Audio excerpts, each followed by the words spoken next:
Մենք պայքարելու ենք, քանի որ մենք մեր պետությունը ունենալու է ոչ լեգիտիմ իշխանություն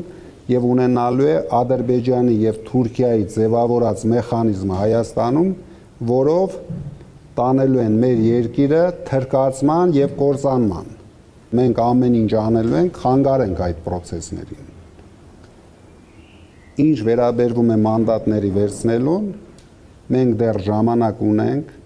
մենք հիմա բողոքել ենք Սահմանադրական դատարան, ակտիվ մասնակցելու ենք այդ process-ներին, քանի որ լինելու է բաց քննարկում Սահմանադրական դատարանում։ Եվ այդ օրերին այն հանրահավաքը կլինի, որի մասին ես հայտնեցի, Սահմանադրական դատարանը պարտավոր է կայացնել ճիշտ որոշում, քանի որ ոչ մեկը չի կասկածում, որ Բարգավաճ Հայաստան կուսակցությունը անցել է 4%-ի շեմը, բայց բոլորիս աչքի առաջ ինչպես իրանք չեղարկեցին տամենը 2 ընտրատարածք եւ այդ հարցին տվեցին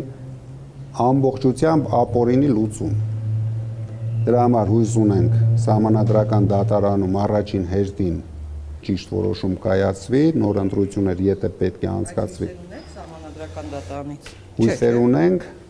որպեսզի Սահմանադրական դատարանը կայացնի ճիշտ որոշում։ Դրա համար հիմա հայտարարում եմ այն կուսակցությունները, ովքեր իրոք ցանկություն ունեն, ովքեր իրոք պայքարում են,